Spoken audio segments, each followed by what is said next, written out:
All right, let's try this from my end now. Go Omega. And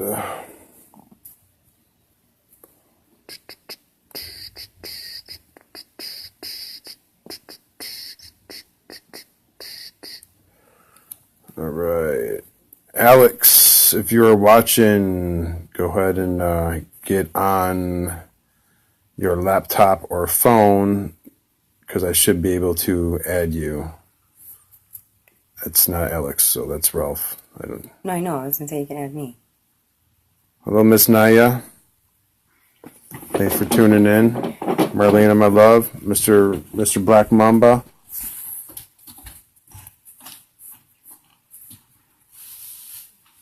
What up, everybody? My wife loves me so much, she actually went out and got me beer and Chinese food so we could do this. Mr. McLeod. Scott, I won't say that you missed a pretty stellar experience, but I'll just drink instead.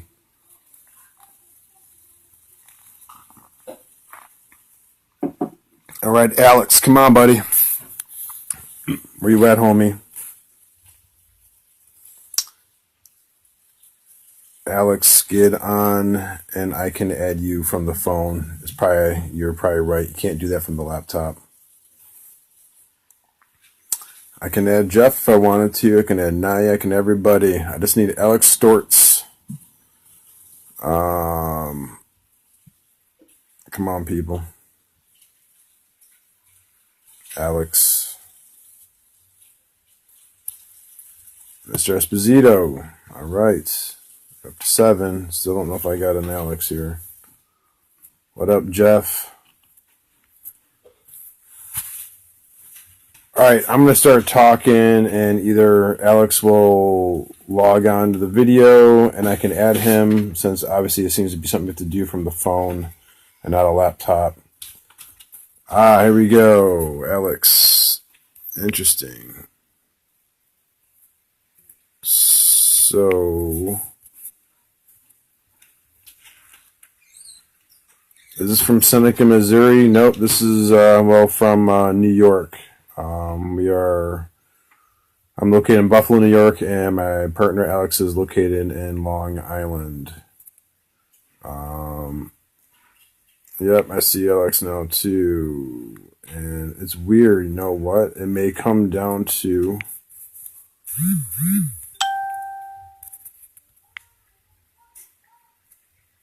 there you go.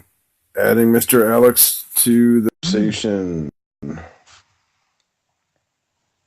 On phone now. Connecting Alex. And there you go. There we go.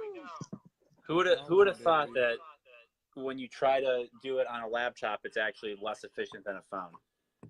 Yeah, no, for sure. But hey, when technology doesn't exist in the wasteland anymore, I guess how are we supposed to know how to operate this stuff, right? Yeah. Oh god. We need some we need some technology cultists, involved in this. So, Apparently. all right, cool. So, I guess I'll initiate. Thank you all for tuning in. Alex and I at Omega Events, or as we're going forth with, is Survival Omega. Uh, we ran a beta game at the Warzone Airsoft Field in Niagara Falls, New York. I don't think it worked. Well, I see Alex on my phone, so it's working for us. But we shall see. But anyhow, let's go forth with things as we go forth. So we ran a beta event. Yeah, it seems to be working on my wife's phone too. So it might be just your phone, Dan. Seems to be working on mine, Alex, and my wife's phone. So It's we because were at a Dan's using a beta. flip phone. Yeah, flip phone. Oh, ow, the age thing there. But we love Dan. He's the old guy of the group, but we love him. Um, so we ran a beta event of what we're gonna be doing at our larger events. Beta would imply it was a test game. Honestly, it's a that's a little bit misleading a bit. I have ran very similar games like this in the past, just not under the Omega title, not with my bro Alex, and not with a lot of the people that actually came out to participate. Though it was actually kind of cool because we did actually have a few people that attended my Demon Seed and Twilight 2020 games out there. So basically, what we did with the beta game, let me give the background story real quick. Is that we Alex and I wanted to test a few game mechanics, um, largely being our resource scarcity implementation, as well as can we do a Demon Seed style event, but sustain it for 30 plus hours. And if you have people in fixed communities, how do they interact and deal with each other and with others on the field? I won't lie, as much as I love the background of the Warzone, it's not very conducive to a sandbox style game just because it's a narrow field. So in trying to get an AO so we can get an event in to play test a few things as well as have some photos and a testament or testimony of what we're doing and how things go at our events. We basically, ooh, Alex, sexy leg time. That was hot, Yeah, hot, I'm nice. trying to run on my Um, laptop but right now. hey, that was free. You know, first peak's free. Next time you have to pay Alex a couple bucks to make that happen for him. Yeah, Right, so it's, you wouldn't think a someone who was on crew had such strong, yeah. never mind. Anyhow, yeah. So hey, maybe I don't know if it's a public announcement. If anyone doesn't know, I'm not hitting on Lindsay. I'm not hitting on your Kool-Aid there. I know you guys kind of are solidifying the deal as far as that's going to go. So congratulations to Alex and his now fiance. If not everybody didn't know that yet, Alex is getting hitched. So it's gonna we'll see how things go soon after that. But anyhow, so we ran the beta game, wanted to test a couple things. The field was not truly conducive to what we want to do on the larger scale of what we want to do with our events. So we had to kind of strip a few things out. And we had to do a little bit more game control coordination of our community leaders and our antagonistic group, which ended up being a bunch of cannibals. So what I wanted to glean out of the event, I got. I understood that how the resources were working out there, as well as how people thought about the difference between being very scarce on resources and being comfortable on resources. So I'm pretty sure Alex and I will talk momentarily about the pros and cons of what we thought about the event. But anybody who is on the feed right now that did attend the event, again, feel free to post up your thoughts about the event, comments, issues, concerns, and we'll try to get them addressed. After the event was over, we did a little question and answer portion with the remaining people that didn't have to take off right away, and we gleaned some information from them as well. So I can say without a doubt that I was totally confident of going into the beta game. I'm even more confident that we're going to be successful with Desolation, as well as we're going to even ratchet things up a bit more. The challenges are going to be greater. The resources are going to be scarcer, and there's going to be some more subtle side plots and side missions, Sam missions, as Sam Lewis now is chiming in here. So we'll come up with some Sam missions for Sam. So I'm looking forward to it. So to me, the beta game was testing the large game mechanics, and the fluff and storyline and stuff that we're going to add to it is the easy things to do, especially when we have competent people working with us. I'll give Alex a lead in. Alex, do you want to discuss things that your overview of the beta game, maybe what worked well, what didn't work well, and then I'll add my piece after. Yeah, sure. I'll be pretty quick. I thought the beta game went very well, given that we had what was essentially, I think, 45 plus people on 18 acres of land. So it was I don't think it felt too congested because the war zone is it's very thick with brush. So I think that some of the people that hadn't been there, like my buddies who came up from Long Island and never played in the field before, they really didn't see the bottom half of the field. They were respawning in the northern community. So because of the density of the field, I think it was still a good size for the number of people that we had. I don't think that it was overcrowded. Some of the I think most of what I learned was for me personally, at least trying to be, um, quote unquote, working for the full amount of time. We only got maybe 6 hours of sleep Saturday night, which was, I can survive on 6 hours of sleep. What makes it tough was that we were sleeping in a refrigerator on, pieces of cardboard. So maybe going forward, we try to do a better job of taking care of our own personal comfort. I don't know, since we're basically we're on between the hours of 6 a.m. and 12 p.m. Friday, Saturday, Sunday. So for me, I have some things to adjust there. But in terms of the game, I thought it went very well. I think at the end, both communities were a little resource rich. They had a good amount of ammo. They had casings. They had medic bandages. They didn't really feel like they were strained on those resources. So I think for Desolation, what we may try to do is rather than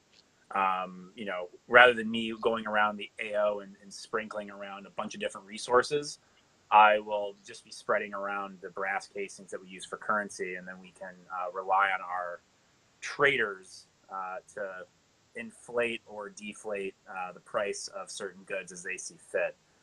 So I think we'll have a little bit better control on how many resources people are getting, so they don't feel like they're doing too well. We don't obviously don't want people to feel like they have nothing, but we don't want them feeling like they're sitting pretty either. So I think those are the biggest takeaways for me.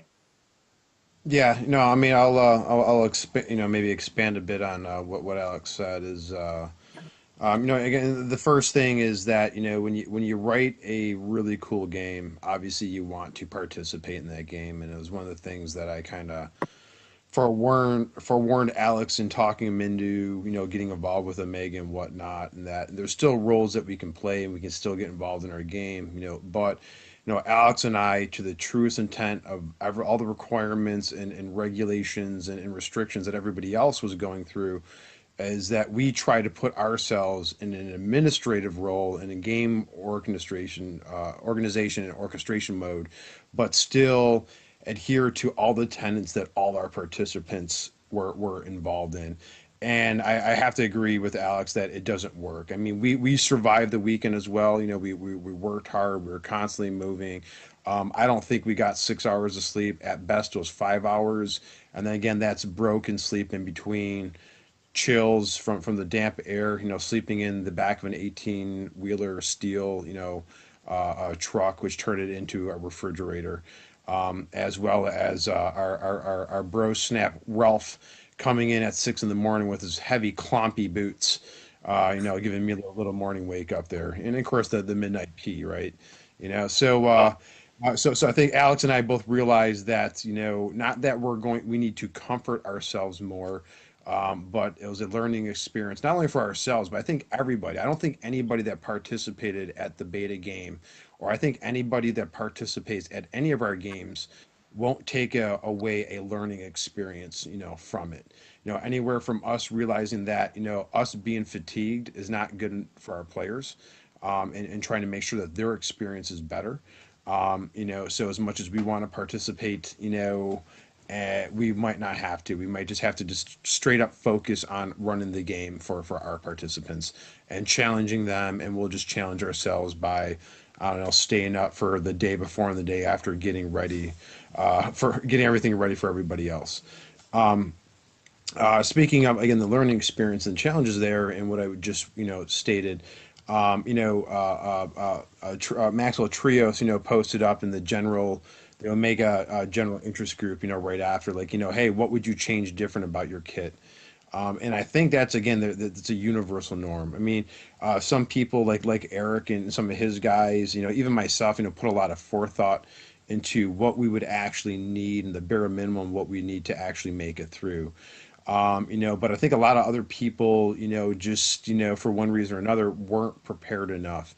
Not necessarily didn't have the right materials or gear equipment to make it through the weekend, but just aren't conditioned to be outdoors. A lot of people like the idea of pitching a tarp, but very few people who actually pitch a tarp probably pitch a tarp in the essence that I would pitch a tarp when I go backpacking, because I'm a big tarp guy when it comes down to backpacking. And so it was a lot of learning experience. Christian was a young guy who wanted to set up a tarp, and he realized going into the event he beta tested his own abilities to yeah, no more space tent. Actually, I'm gonna give you credit on that, Niam. Um, but he tested. Could he set up a tarp? Could he stay the night in his own backyard? And what he actually deduced is that he couldn't do a tarp, and he went out and bought a small little pup tent at the last minute. And I think it actually made his game, more enjoyable. And that's what a lot of what we're trying to do here is we're not trying to spoon feed people an experience or hold you by the hand and give you 100 different objectives and missions. It's we're trying to create a scenario, and it's up to the participants to kind of figure things out for themselves and what works for them, what doesn't work. Maybe they want to add a little bit more to the game. Maybe they want to wear a different loadout. And again, Alex and I, we have our rule set.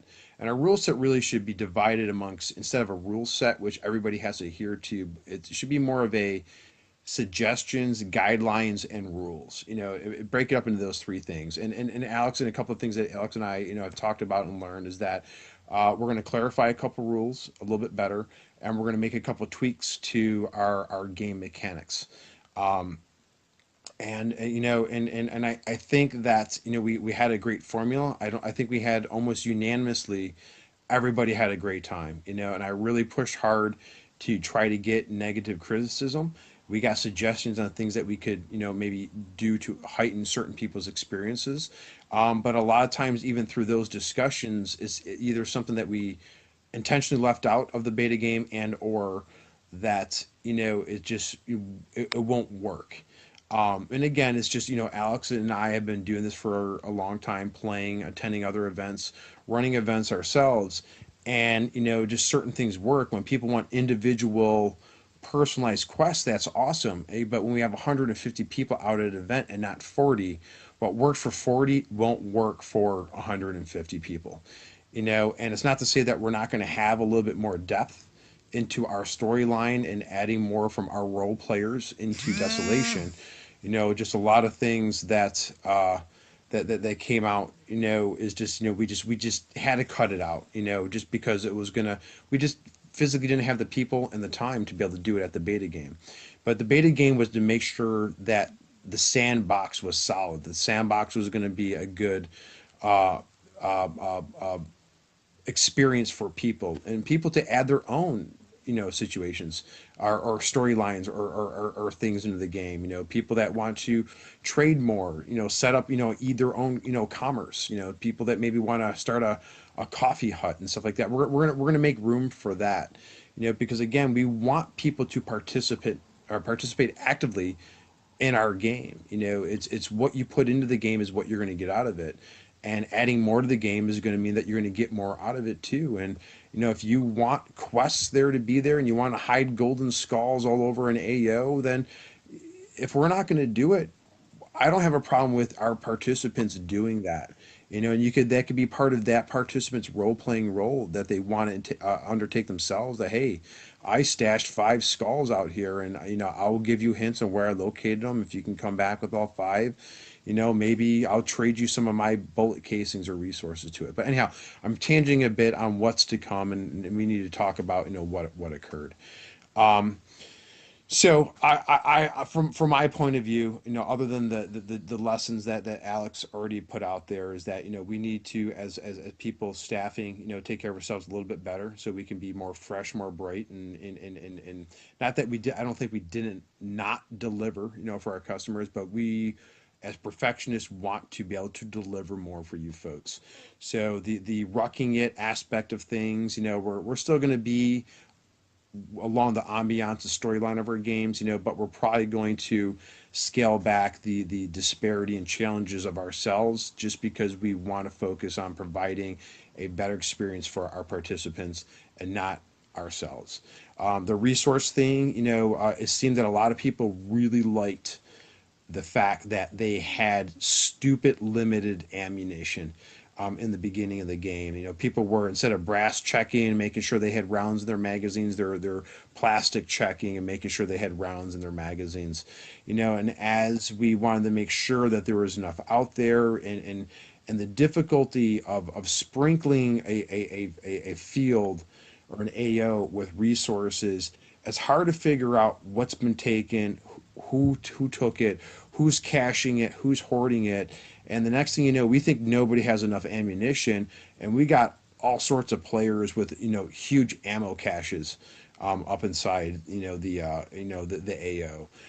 So as Alex already brought up, and something we discussed, is that we're probably going to put a little bit of resources out there to create the ambiance of the game, but we're going to put more of our currency out there, and that's going to be our bullet casings that will be marked and denoted so we know that there are casings. And when people find those, then we'll have a more direct control on keeping people at the point where they're challenged, but not having a bad time, but not being comfortable either. Because they're going to now have to interact with personnel. In this case, will be our staff in the form of traders, not traitors, but traders. And they're going to be, they'll have a better, eyes on and ears on how people are doing out there. So maybe you want that, more ammunition, but maybe it's going to cost you more of the resources that you found, or the bullet cases that you had. So absolutely, and Eric just added to it, and Eric attended the beta game, and what's going to do, it's going to create more dialogue, it's going to create more role playing. So instead of me, Alex, going out there trying to find people to, induce that dialogue and role playing, people are going to be coming to the traders, which may or may not be Alex for Desolation. We are expanding. We're expanding the tickets. We're expanding the numbers of people. We are expanding, obviously, our staff and personnel to make it work cohesively on a much larger scale. And we have a great group of guys that helped us out with beta. I'm going to give everybody shouts out momentarily, but we definitely have a lot of them coming over to Desolation. We got some new people, stepping up, and I'm pretty ecstatic. I mean, I was excited about beta, but Desolation is where it's at. A lot of people were kind of upset that they couldn't make it out to the beta game, and I was just trying to rest assure them is that the Desolation is the game that you're going to want to be at. It's a different AO for all of us. It's a pretty sweet AO, being Skirmish USA, and just because it's bigger, it's going to be better. We're going to be able to do a lot more, and I'm personally extremely excited about Desolation. Um, so takeaways and lessons, outside of the 2 points that Alex already brought up, was that staff has to take care of themselves a little bit better so we can deliver better, and that we're going to control resources a bit more. Before I go into other things, let me expand a little bit more about the resource stuff. Two other things that are important resources into getting through, other than just equipment preparation, having a tent that's waterproof, being ready for the cold at night. All these things that some people might have taken advantage, because we only had 4 people leave the event out of 50, and that's including staff and paying participants. One of them was for personal issues. One of them I knew he was only going to be there for the Saturday portion, and I actually think he missed out a lot on the night portion and Sunday portion. And 2 people who did not have a good time, seemingly, in the middle of the night, because it rained unexpectedly, and wet plus cold equals a miserable time. But leading up to that point in time, they seem to have a great time with the game, and they just, they weren't prepared enough for, I think, the elements. So we're going to stress that even more going into Desolation. Desolation is going to be a little bit cooler, than what beta was, and to be prepared for those elements. So warm clothing, non-cotton clothing, warmer sleeping bag, and make sure that you have waterproof shelter. And if you want to do the tarp thing, make sure that you know how to set up the tarp. There's tons of resources out there, and one of the things that we have planned for 2019 for Omega is that we're going to be doing our own tutorial videos, not only talking about our rule set and how our game mechanics work, but we're actually going to show you how to pack, how you can actually get in this game on a cheap level, that really between, a thrift store, Walmart, and a $35 pump spring shotgun and $20 eye protection, dude, you can spend $100 and participate at our events, which is going to be a cheaper buy-in than any other event out there. You don't need an excessive amount of mid caps and chest rig and everything else that you need to go there. So look forward to some of these resources that we're going to put out to not only help our participants succeed against the challenges that they're going to face, but to make people understand that you don't need to drop $500 to go out and participate in our events. Minimal stuff will get you through our weekends. Actually, spring shotguns are probably the weapons of choice for people out there in gas blowback pistols. And you know what? And a lot of people that ran them, they ran them efficiently and effectively. But as Alex also kind of hit, the Warzone is a different AO than skirmish is going to be. Skirmish will have a lot more open woods, so we do expect ammo resources to be consumed a little bit more. And I think we average about maybe I'm sorry, we figured about on average our 50 participants for the beta game shot about 100 rounds. So we're going to probably double that. Knowing that there's going to be a lot more long range shooting. But again, people rocking the spring guns and shotguns are probably going to be wanting to get in close and interact and do more role playing. But I'll talk about that more materially. So, other two resource factors was food and water. And again, this is where me and Alex debated going into the events, even during the events. I'm sorry, the event itself, the beta event, and trying to come up with ideas and solutions how to make it more desolate, more of a challenge, And so one of it comes down to food. So let's talk about food first. Food, everybody has different dietary requirements, out there. But again, it's a challenge, And what happened was that we decided that, hey, the bigger guys may need more food than the scrawny guys like me. We'll just allow that whatever food, if you think you need it, as long as you want to carry that excessive weight, you can bring it with you. And everybody seemingly got a great idea, but a similar idea that, hey, I'm going to bring extra food so I can trade that off. And that kind of nerfed the food resource. And actually, we got skids of canned goods that we didn't even bother putting out because everybody brought plenty of food, actually, an excessive amount of food.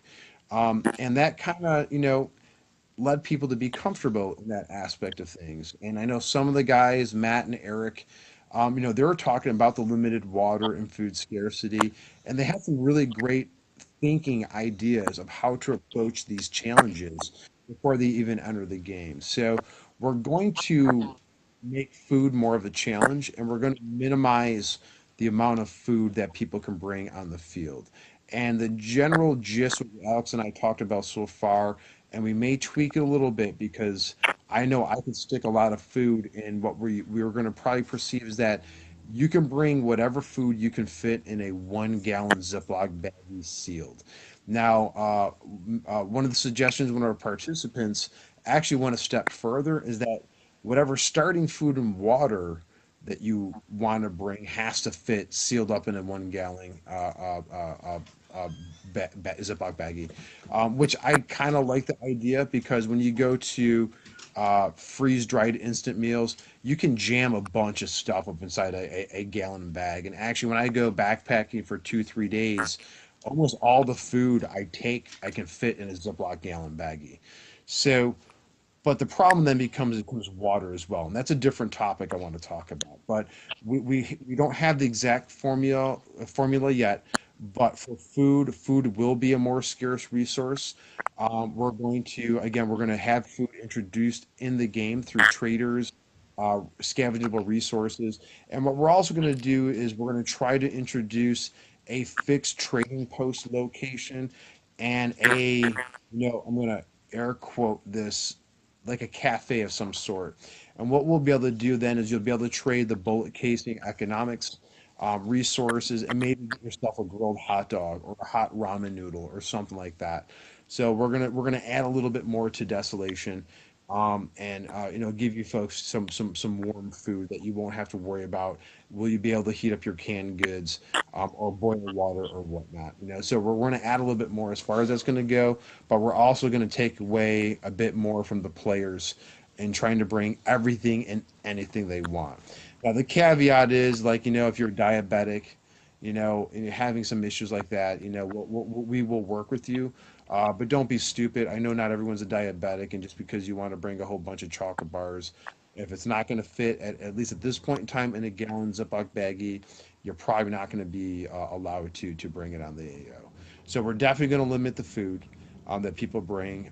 Also, the water. So what we realized with water is that water is not going to be a rule or a guideline, but it's going to be a flexible rule. Because again, we don't want people to have dehydration issues. Again, Alex and I and a lot of people out there go to enough Milsim events and realize in the summer, humid time of the year, attrition literally will kill people, mainly due to heat exhaustion. And sometimes not even being hydrated is enough to curb that type of stuff. Um, so we realize that water has to be a flexible rule, and just like our campfire or cook stove or open flame restrictions, where it's going to be case by case depending on the AO and the time of the year, we're now going to continue that or carry that on over to the water resources as well. So going into desolation, where it was a little bit of a mixed bag and some confusion for the beta game. I told some people it wasn't allowed. The rules did state, and Alex did state that water could be brought in and should be brought in by the players. That Alex and I came to a consensus that for Desolation, um, we're probably going to allow you to start with two 16-ounce bottles of water.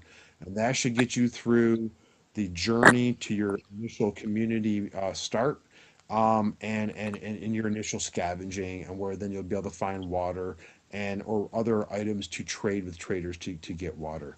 Also, take note, and part of what we do in this whole bushcraft, camping, outdoor survival aspect of our games is that skirmish, and especially the spot that Alex picks out for us, will have creeks going through that area or nearby.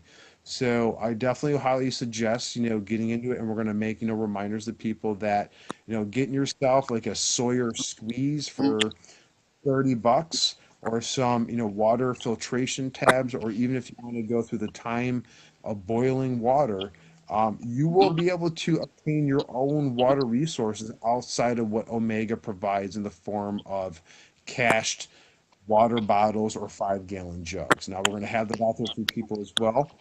But you will be able to actually, just like, building your own shelters and collecting wood, dead wood at that, for your, community fires and cooking, you will be able to go out and actually get your own water.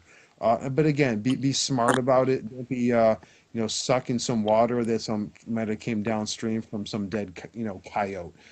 So make sure you're filtering your water, and we'll discuss some of that stuff, and I'll do probably some live videos. Maybe we'll show you how to set up the cart properly, how to pitch it so you're dealing with, better protection from incoming wind and rain, as well as, filtration tools that I use in my backpacking, adventures.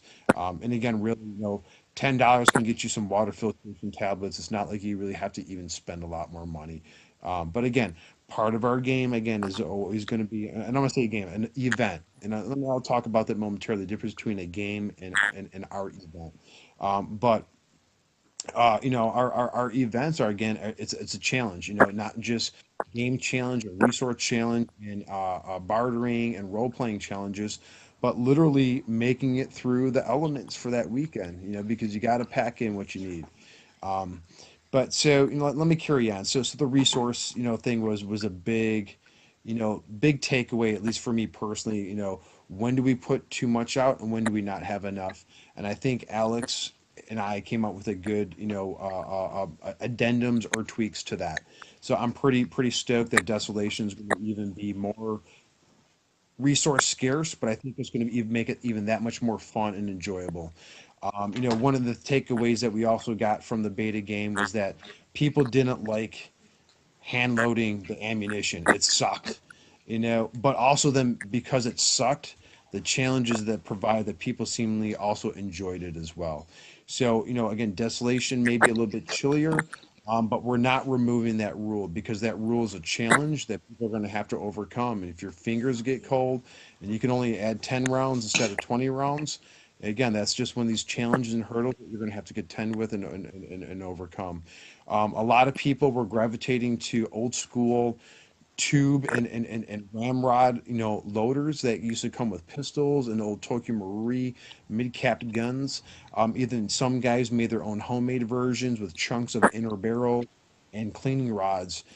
So again, that's people realizing there's a challenge in loading their magazines, and they thought about it and they came up with a means that worked within our rule set where you can't use mechanical speed loaders, but they found a means to overcome.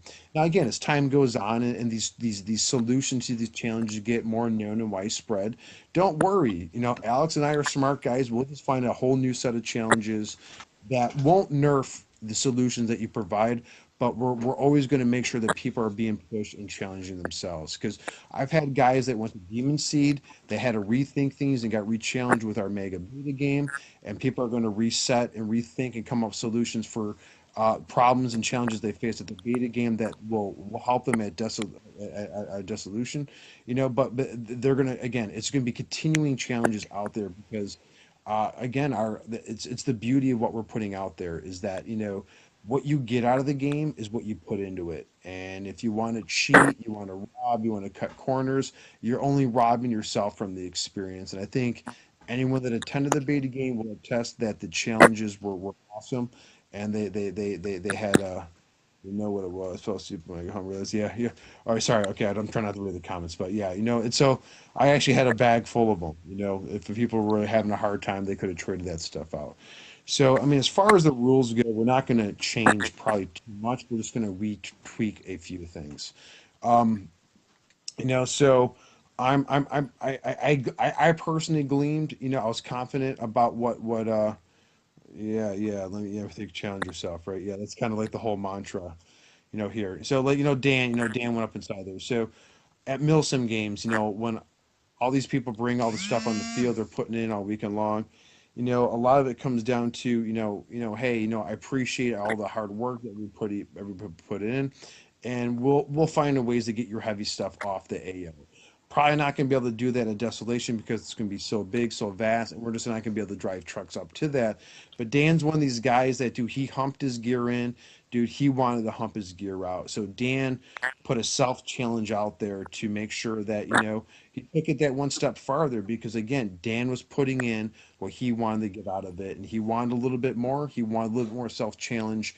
And he made sure that all the gear that he brought in to his community, he walked out with that. So kudos to Dan and kudos to a lot of people who basically, develop self challenges there.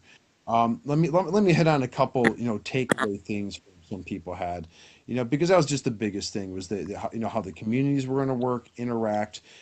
Did people could they, keep themselves busy? Could we keep themselves busy?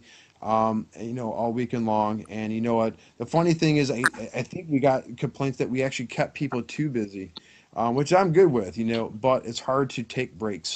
And it's hard to go, hey, well, what, we're going to give you a lunch break or a dinner break. Because some of these guys were pushing themselves really hard. They was trying to rack up all the resources, community and personal. And they were basically, what they're doing is they're approaching it from a game sense, not a realistic role playing survival sense. And there's nothing wrong with that, but when it comes down to a choice where if you want to sit around a campfire and make dinner, but a quest comes forth where you got a community resource out there, you don't actually have to stop making dinner. You can let a quest go. You can let some resources go. I go because they're not point based. You know, all the things that you accumulate were only going to give you means to be able to trade to get the items that you need to continue dealing with and overcome the challenges that are going to continue to come. So there were no gold stars or trophies, or nobody won the beta game because they had more resources. The people that had more community resources just had more leverage and trading power to get the things that they may have needed but really maybe didn't. The South community, they end up trading like some of their community resources. They get a little bit of ammunition, because they were down a few people versus the North community. But it's just because something's going on in the field. it's okay to take a break. It's okay to sit back and enjoy yourself and the time with the people that you're experiencing this with. But we're not going to stop the missions out there. Just because people want to take a dinner break at 8 o'clock doesn't mean that people already didn't take a dinner break at 6 o'clock. So Alex and I, as staff and orchestrating the game, is we got to make sure that there's stuff out there for people to do at any point in time in the game, whether that's dinner time, breakfast time, lunch time, 3 o'clock in the morning, 6:30 in the morning, in the middle of rain, whether it's sunny and shiny out. There's got to be something for people out there to do. And I think at the end of the day, I don't think anybody complained that there wasn't something for them to do, whether that was just roaming, role playing, interacting, scavenging, shooting, looting, pillaging, whatnot. There was always something to do. Um, and you can play this game 3 ways for yourself, your community. Yeah, yeah, and exactly. Because one of the big things in writing the stuff, the templates for Omega, and this is a personal issue as a commander of large forces at Milsim events, is that Milsim games are teamwork oriented. You win and lose as a team. And the big problem is that without a military structure or hierarchy or pros and cons or penalties, people can just come and go and do what they want. And some people are totally gung ho. They're going to spend $200 on a big national Milsim event. They're going to grind at 10, 12 hours or 40 hours, depending if it's an American Milsim event or a Milsim West event. People are going to put into it because people like myself and also a lot of the guys that we travel with, we came here to throw down, and we're going to grind from start X to end X. But a lot of other people are totally content to sit there for 2 hours after playing an hour or two in their gear, eating their MREs, talking, ass slapping. And the problem is that I can't, as a commander, yell at people for not getting the gear and getting out there because everybody else is struggling because we don't have as many people doing these teamwork oriented, objectives. And so that's always a big pain in the butt. And I mean, the general rule is, I think anybody who does Milsim enough, especially in leading, is that it comes down to attrition. It's not how many people start the game, it's how many people finish the game, because you need those people out there and producing. And when it comes down to people, like, what? Dude, I paid for 4 hours. I had a great time. Dude, I'm tired. I want to go grab dinner. I want a beer. I want to shower. I want to get ready to go tomorrow. As event promoters in that capacity and commanders, we can't tell people, hey, you can't do that, man. No, we need you. I mean, I tell that to people all the time. I go, but I can't yell at somebody because they had a good time for the money they spent.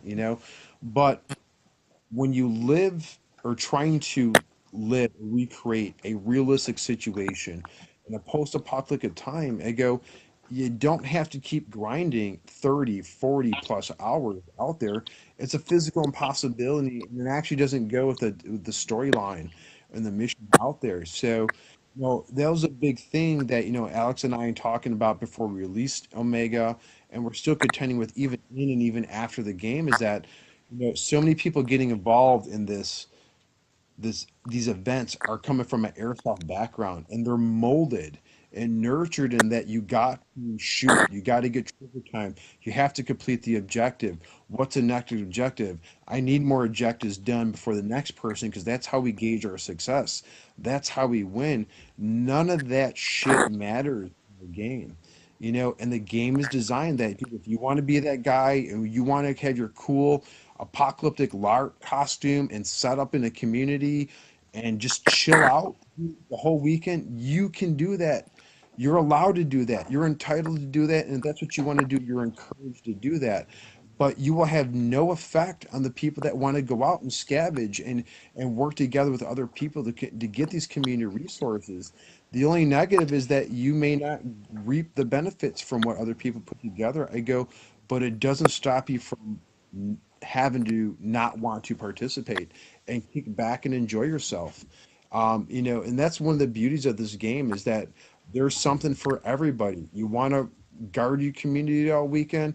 you can do that. You just want to sit back around the camp area and cook food and bullshit, you can do that. You want to try to gain as many personal resources as possible, you can do that. I go, there's room for all of that. But the ultimate caveat and the golden rule is that, again, the more you put in, the more you get out. I go, but the only thing that we draw the line is that if what you're doing ruins the experience for anybody else, or what you're doing is not in the taste or in the spirit of the game, and then what you're doing is against the storyline of what we put forth. Any of those three things, if you break those, then you're getting talked to and you're getting kicked out. But other than that, I go, it's an open world template, you know. There's no issues of, you know, how your gun's supposed to look like in the apocalyptic times. Maybe people think they're going to be able to maintain their gun better than the reality will dictate. It's not going to happen, but maybe your gun looks nicer. That's cool. Someone else's gun wants to be all corroded, you know, maybe some chemical biohazard freaking crap corroded materials that normally don't get corroded. You can do that as well. You know, no tactical gear. I mean, not minimal tactical gear, but no chest rigs, plate carriers. You know, but dude, if you can justify it, we had two guys that were wearing Russian flight gear. You know, but they justified to us that they were basically during the conventional war in our storyline, they were shot down over the United States well before the asteroid hit and ruined everything for everybody. So they were stuck in this country, and you know what? And that worked with the storyline. And they lived the storyline. They had the Russian accents. You know, they added to the game. They didn't take away.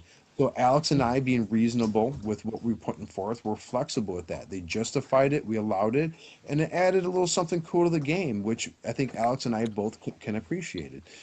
You know what? So you know we're not stick in the muds when it comes to a lot of things, but going kind of full circle back to what I was getting at is that airsofters have a lot of preordained norms and a mindset. We're gear heavy. We need all this tactical gear. We need cool Gucci gear. We need our MVGs. We need our PEQ boxes and our red dots and our sights and extra magazines and Odin loaders. We need all this stuff, you know, but you're not going to be able to carry this stuff halfway across the country. I mean, anyone who's seen Book of Eli or The Road and some of these things, I mean, these are people walking with knapsacks, not 60-liter rucks. You know, the bare minimum stuff they need to get through. And that's the type of ambiance that we're trying to create. And you know, the average airsofter is going to want to do too much, and I think it's going to take a bit of time for people who are used to these objective-based pickup games and national milsim games to understand that, dude, it's okay to not go after an objective. Hey, wait a minute, there's actually a consequence for me shooting that person, because maybe if I die in my community, I may have to respawn in that guy's community. And he's going to remember that I shot and looted him. And maybe there's a better approach than going out and killing everybody and looting and getting all those resources, because there's consequences in our games, you know, for all of our actions. And we want people to think about that. You know, it's a different type of game. It's a thinking game, you know, or not. If you want to go out and ravage, that's awesome. I go, but you're going to have to deal with the consequences to that. It's part of the game. We're not ruining your experience because you can't respawn and not worry about getting killed. We're making you think differently about how you handle your experience. Again, we're not here to hold your hand. We're not here to create every moment for you. We're trying to create the situations for you all to contribute and create your own moments and create moments for everybody else involved. You know, but if people get stupid, again, believe me, I have no tolerance for that, and out the door you go. Um, so that was just some of the takeaways. You know, I don't think a lot of people had issues, or you know, some people had some maybe some good suggestions that were going to do. Yeah, poor Jeff Patriot. You know, he went through there. A community left their resources unattended. He went and stole them. You know, certain communities they built defenses and had you know, guard duties, but at one point in time they got complacent and their whole community got shot out. You know, so again, yeah, it's you know, it's you got to really adhere to it. And you got to be on your toes. I mean, because there is no safe moment in your community except at night, because we do appreciate the chill time. We do want to make sure that people can be safe and not get shot at while they're sleeping. But again, if people want to still participate throughout the night, the entire AO is open for you. Now, I'm going to have Alex, just because I said that, I do believe Skirmish does not want active play at nighttime. Alex, can you clarify that? Does Sky and Skirmish say they don't want nighttime games?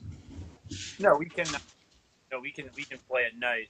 But just similar to like what we did with beta, we need to loop mark off the community on the Gotcha. cold zones. But yeah, he doesn't. I mean, no skirmish is essentially once the sun sets and paintball's done for the day, they're basically turning off the lights and they're leaving. Yeah, Gotcha. they don't mind if we play at night. Obviously, it's the same thing as beta. They have flashlights, so they can they can find their way out. All right. Obviously, Cool. we don't want any knuckleheads running around skirmishing. It is a bigger AO. It's not like the war zone where it's completely fenced in. We don't want people to get lost, but yeah, we can still run a couple night scenarios. Gotcha. So in the area that Alex got for us at Skirmish, there are a couple built up areas, a town area, a tank town area, which is our like water storage tanks. They turn into some like weird, I don't know, hobbity type town. So we'll end up, we'll make sure that people know that that's where the nighttime stuff's going to occur. So you're not wandering around the woods all night long getting lost. And again, just to reiterate for anybody who wasn't there and to know what we do is for our communities at night, because they're part of the AO, is that we caution tape off the AO and we break blue chemlooms and we hang them on the caution tape so that everybody knows where those communities are and not to approach them and not to engage or shoot in those directions. Now, I think one thing different is we're going to be a little bit more precise on the time of where the safe aspect of those communities start and what time in the morning when it ends.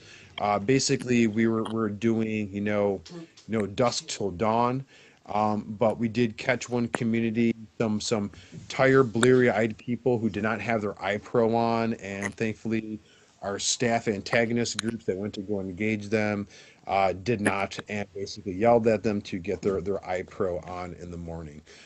So what we'll probably do is we'll figure the exact times, which it'll probably be something that between 7 p.m. to 7 a.m.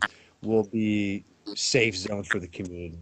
And we'll definitely work a little bit better in making sure that community leaders and us are up and have gone through and woke everybody up in the communities to make sure that people are waking up with their iPro.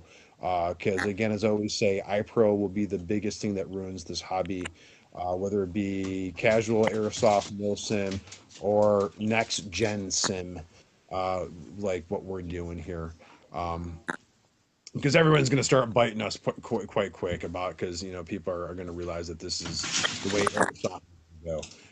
But I'm just glad that Alex and I are pioneering this and for you folks out there and doing more with that. So yeah, so definitely expect the things that we're going to refine from beta game to take root and desolation.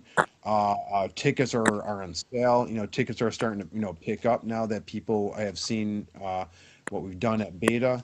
We're expecting it to sell out. It's going to be pretty dope. We have all sorts of people that are coming on board to sponsor the event. To basically, again, to add that legitimacy of what we're doing. I'm not going to reveal anything because I know Alex is working hard and coming up with some cool media things. But one of the first groups to want to come out and help out would be Amped Airsoft down in the Pittsburgh, Pennsylvania area. Amped Airsoft is, I've gotten a lot of my HPA stuff. I'm almost positive that Alex has his own personal Redline rifles built on, at least one of them built on an Amped custom body. So what Amped will be doing is that they will be pre-vending. So anybody that needs anything from Amped for Destination, when you register, Alex will give you a promo code to use. And any of these last minute things, green gas, a battery, a new gun, an HPA system, um, all you will get 15% off with that promo code, and AMP will hand deliver that stuff to you folks at Desolation. So that's pretty cool for them to come on and make sure, especially in the local area, there's not too many in Western Europe for bidding, and there's not too many good, well-stocked airsoft stores anymore. They have all these things. So AMP will be coming on board and making sure that you folks get all the last-minute airsoft equipment needs that you need for Desolation, to again help you overcome the challenges that you face, and help with your success and that. Um, should we pre-drop a bit? Because I'm probably not everyone's going to watch the live video. Should we give a couple more of the sponsors that we've got coming, Alex, or should we just kind of wait and? Yeah, I'd say go for it. Yeah. All right, cool. So, I'm sorry. Did you want to say something? Or you were Yeah. yawning? As soon as this video is over, I'm gonna drop the next sponsor. So you might as well just drop them because there's only a couple All right, people on. all So right, cool. they get the advantage Uh, of being. Cool. Chris Groover, my man. So Chris actually now has a place on the war zone named after Chris. It's Chris's Corner. It is basically the tire bunker at the north end of the road, because Chris, like a champ, with a couple other guys like my buddy Al, freaking locked that down and did a great job for their community, setting up a guard post. But anyhow, so sponsors going into Desolation. If anybody doesn't know, because I'm kind of very low key about a couple of my personal sponsors and people that help me out, do airsoft. But I've been a Redline guy since since I've been running an air stock for a long time, before they ever had an engine, a high pressure air HPA engine. And when they came out with their HPA engine, I think I was one of their first pickups for a sponsored player. But I absolutely love the guys at Redline. Jim, who's the marketing and sales guy, and Dan, who's their engineer, coming up with all the good stuff there. Basically have done awesome things for me, and I'm totally ecstatic to announce the fact that Redline Airsoft will be sponsoring Omega, and especially specifically Desolation. Almost everybody, I think, of my core group of guys that play and go to Milsim events, I think we all run the Redline Milsim system. It's basically no battery, weatherproof system, and especially when you go to some place like Skirmish, where we're going to have access to the airfill station, so free airfills for anyone who runs HPA stuff going out to Desolation, the end of the month, at Skirmish. We'll be able to hook you up with air, and Redline systems are, especially the Milsim system, has been like a saving grace, because as someone who runs a field, runs events with Alex, and helps with American Milsim, especially in the command aspect. I don't get a choice of walking off the field because my gun went down, or because it's cold or it's rainy. I got to be out there first with everybody, and I have to be one of the last people, if almost always the last person that walks off the AO. And I need my equipment to work, and I run the Red Line stuff specifically because of that. The fact that they brought me onto the Red Line team after the fact, dude, I don't even it's awesome, but I don't care. I'd be running a Red Line Milson system one way or another. And Alex and a lot of these guys run them as well. So Redline's coming on board with us. Um, Also, I want to give a big shout out to my brother and sister Jen and Ted Giffen at Leviathan Tactical down in Pensacola, Florida. Another small mom and pop shop like AMP, like the War Store used to be. I have a lot of love for people who are out there grinding in the trenches, that are running local fields, running local shops. It's so hard to do that. It's so difficult to make a living, let alone stay in business in this industry, being airsoft, retail, and providing experiences from fields and events. That I'm ecstatic that they're on board. Again, Leviathan's going to be doing a lot of behind the scene things for us, and I can't mention them enough. So if anyone's looking for a good shop, they don't have an e-commerce store, but look up Leviathan Tactical. I guarantee you, let him know that you know me and Alex do. He'll hook you up on a discount. Send him an email. It may take a little bit longer, but dude, it's worth it. Ted is a grinder. He's a brother of mine, like a lot of so many other people, and I can't say enough about Leviathan Tactical. So I'm happy to have them on board with Omega, and also supporting Desolation. Um, we also are going to have Dun Dun Dun, my bros of bros, and my most favorite Milsim company that I like to participate in their events, um, is uh, is American Milsim. American Milsim is coming on board, and they're going to be sponsoring our events as well and sponsoring Desolation. Um, we're announcing the sponsors and all the cool stuff that they're going to be doing for us. We're going to announce that later because we're not trying to bribe people into coming to our events because we have a chance of finding or winning something cool. But we also want to pay homage to these people that are going to help us deliver that little bit something extra to our players, out there. So yeah, Amped Airsoft, Leviathan Tactical, American Milsim, Redline, and we have a couple more. I know I've been in talks with my buddy Carl from Battleborn Apparel. I know he wants to do something for us, so we haven't worked out any talks or agreements yet. But you might as well already consider that Battleborn Apparel is going to be a big part of Omega, and we're going to have them on board for Desolation as well. My buddy Charles Mandrell Lotus, he also runs Worth Hobby Apparel. And you know what, apparel companies, everyone, thinks that there's just not enough pie to go out there. We're going to grow our pie to make it big enough. And I'm looking forward to getting Worst Hobby Apparel on board with Omega. Even though they're both apparel different companies, they're putting out different apparels. Worst Hobby has very cool, funny, trolley stuff, and Battleborn has really cool. I wear them all the time, like these, really dope athletic Under Armour type shirts with little patch panels on them and stuff like that. As we grow and go, especially because I know my roots, I know where I come from, I know Alex knows his roots and where he came from. We're not trying to surpass the little guys, and we hope to bring as many or get as many little guys involved and get as many of our friends involved, because it's us as all small time event promoters and field owners and shop owners and clothing companies and other aspects. I'm going to be talking to my buddy Adam Spike from Gas Blowback Central, and another guy who's out there making a name for himself, but he's still small, very niche.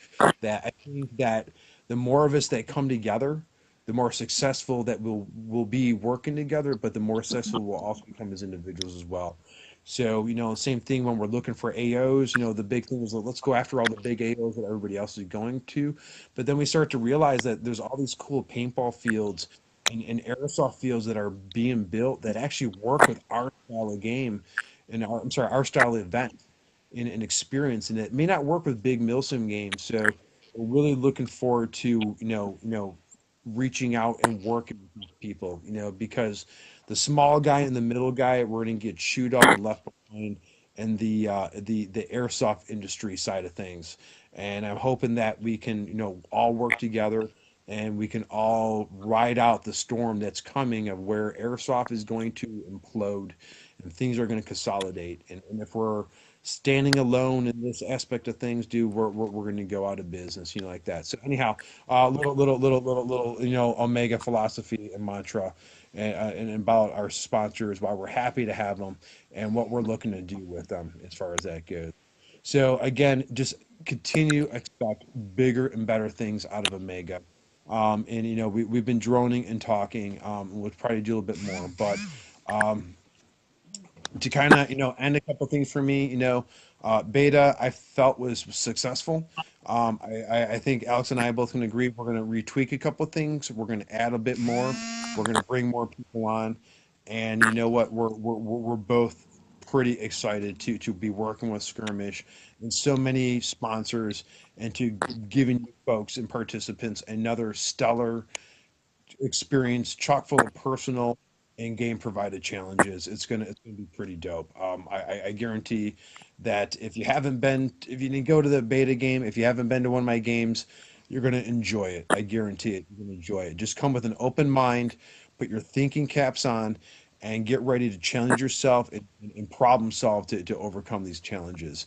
Um, I'll give Alex the closing remark, but real quick before we close, I want to give some shout outs and some huge thanks. So on behalf of Alex and and I do huge thanks to everybody who came out and participated in the beta game. We cut tickets short to make sure that we didn't overpopulate the field. I know some people got left out. I'm sorry. It happens. I hope you make it out to Desolation because I guarantee you will not be disappointed. But thank you so much to everybody who came out to the beta game. Some of you may not have realized what was going to happen. I think we had one guy who camped for his very first time at the beta game, and he loved the game. He loved the outdoor camping experience. So that was pretty cool to provide that as well. We actually had our first family that came out to the beta game. We had a father who plays indoors, his son, his 14-year-old twins who just started playing indoors. Their first outside airsoft experience was our event in our beta game, and they actually talked their mom into coming out, and they had a blast, which means that airsoft is going to be a big part of this, but we're looking beyond airsoft, dude. We're gonna be marketing to people outside of airsoft because you don't have to be an airsofter to be interested in what we're doing, and you don't have to have massive airsoft skills to be able to survive and make it through the challenges in the event and what we put forward. So that was a cool little affirmation to me that I thought we could go beyond airsofters, and that was proven to us that it works well for non-airsofters. So that's going to be a really cool aspect of our growth and getting people who aren't just average airsofters and their ideas and thoughts and stuff like that getting involved in the game. But thank you again to everybody who participated. Big thanks to the Cannibals, our brothers from the Buffalo Airsoft Travel Team. That kind of filled in that antagonist group. We're gonna have a repeat of the Cannibals and a couple other antagonist groups at Desolation. So make sure as to pass along to Cooler and some of these guys to make sure you're eating a lot between now and then. They want you all sweet and juicy meat for Desolation. And well, we got another pretty dope dude who's going to be running another antagonistic group and probably one other, depending how ticket sales work out. So I'm pretty stoked about our antagonist group and what they're going to be delivering for Desolation. So again, I'm going to forget people, but Cooler, Tony, Justin, Espo, Kurt, Ralph. Uh, oh my God, Charles, again, thank you guys, for being our proverbial cannibalistic bitches that weekend and doing for us things that we needed for you to do to make shit happen and be cool for everybody else when things needed to be. Um, and massive, massive, massive praise and thanks to our two community leaders, Rob Emoff and Max Dibble. You guys really went above and beyond what we expected for community leaders. I mean, you guys always shine at the War Room every weekend as in leadership capacity, and you know what? You guys were totally the right guys to pick for the job. And if we can ever have you guys out as community leaders and work with you and entice you to do so, you guys have a spot, for 100% for sure with me and Alex. You guys helped out so much, and we can't thank you guys enough. And couple last quick little shouts out and thanks to uh, the future Mrs. Storts. Lindsay for putting out with Alex and his traveling and letting him out and helping me, get this off and doing it. And so thank you for letting me have Alex for another weekend to make this work. And much love and thanks to my own wife Marlena for putting up with me and all this silly airsoft stuff that we do and all that support. And most of all, thank you, Alex, for everything you did built leading up to the event, helping out with the event, organizing, being that energizer buddy, and that always wants to do more, and me having to rein you back in. I go, dude, I really appreciate everything you did, bro. for making this work, dude. And dude, we're gonna be cheers and a lot. I think we got something out there, and we Alex and I do can't wait to deliver more of what we want to deliver to all you folks out there. So thank you all. I'm done. I'm gonna sip my beer. Alex, go ahead. Parting words and thoughts. Yeah, just from a marketing perspective, I guess to help us, we're still a very young company. We've only been out, so to speak, for, I mean, like maybe 5 weeks. So we Yeah. have close to 600 followers on Facebook, and Instagram is like 150. I don't know. I haven't been doing much with Instagram, but I think one of the biggest things that everyone can do to help us is to encourage other people to like the page so that they share updates, obviously share things like this, the live video, share our events, encourage people to come.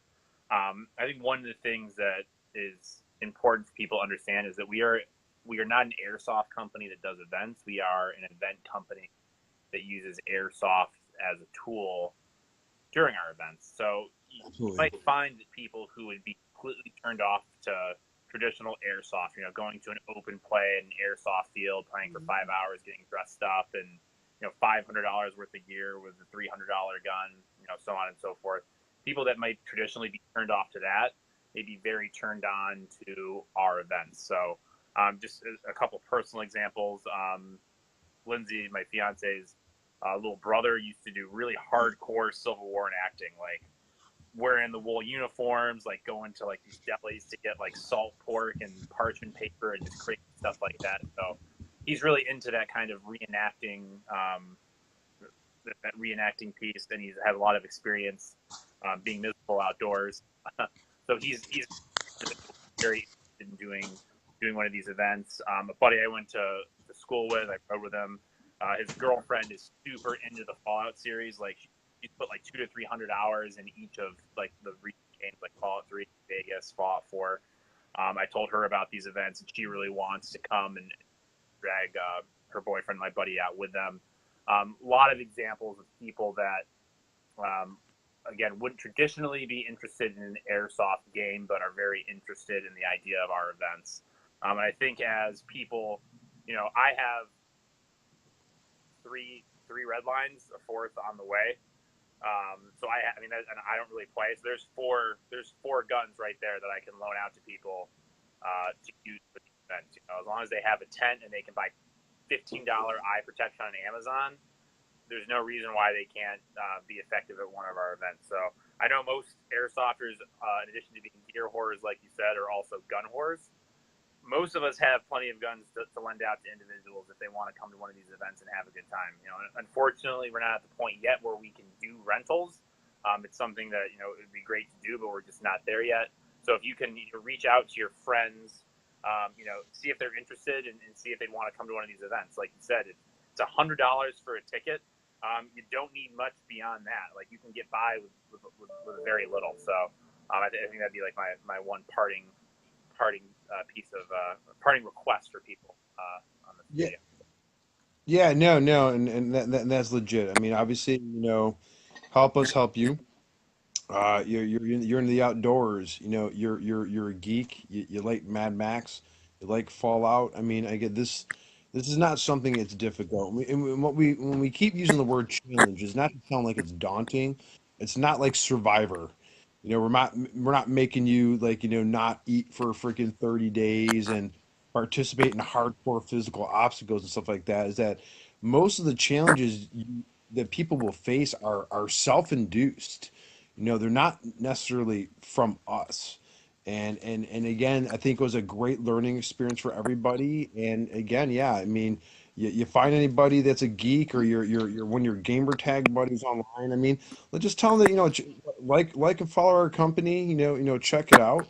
And I mean, really, dude, $100. That's including your BBs and food and water. I mean, sooner or later, we're probably going to have to. I mean, gosh, I mean, and skirmish is kind of expensive to rent. We're probably going to have to, eventually bring the ticket price up a skosh. But again, we're generally doing this because we're generally interested in this type of stuff, and we want you folks to be generally interested in this type of stuff as well. So again, I just leading off with leading off of what Alex just said, like hey man, spread the word, again, because the more you put into it, the more you're going to get out. And the more people we get involved and the more like-minded people we have participating and the more veterans we get out there to help, school and educate and nurture the next generation, I go, we're going to keep growing and getting bigger. And this is going to make everything better for everybody involved. And again, I tell you what, I know it's going to happen. I don't expect it to happen overnight, and it's going to be dude, it's gonna be awesome. I just again I know Alex and I can both probably reiterate is like the suckiest thing for both of us in doing this is that we don't get to participate in doing this. You know, but you know what? If we can't play the best game that we want to play, at least we can provide it for, everybody else that are our friends out there. What's up, Tony? What's up, Miss Naya? So let me quick little story. Naya actually went out there and she went really hardcore. She actually built her shelter out of a space blanket, and it might not have been the best thing for her to do and most comfortable, but she did it and she survived. So here is a lady who plays airsoft, who, she's a country gal, but she actually lives around the corner from me here in the hood of Buffalo. She's, not to get in, she's an Afro-American young lady who went out there and is in crushing the stereotypes and norms of what somebody who can go out and play, airsoft, but let alone with somebody that can come out and participate in our events. So big shout out to Laura, the mom who came out with her family, to Jen, one of our regulars and participants, and Naya. And I'm looking forward to Desolation because my wife's coming out. That's going to be awesome. And she's going to be helping out and participating. My bro, Alex Francisco will be out here with his wife, Jocelyn. That's going to be awesome. And I mean, again, dude, it's, airsoft, dude, it doesn't matter, your race, color, creed, your age, whatever, if you can do this, you can play airsoft. And you know what? You don't even need to pull a trigger to play and participate in our events.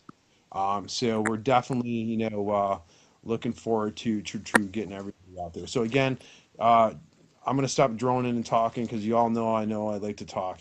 But yeah, so again, if you know people, add them to our general interest group. Share our page, like our page.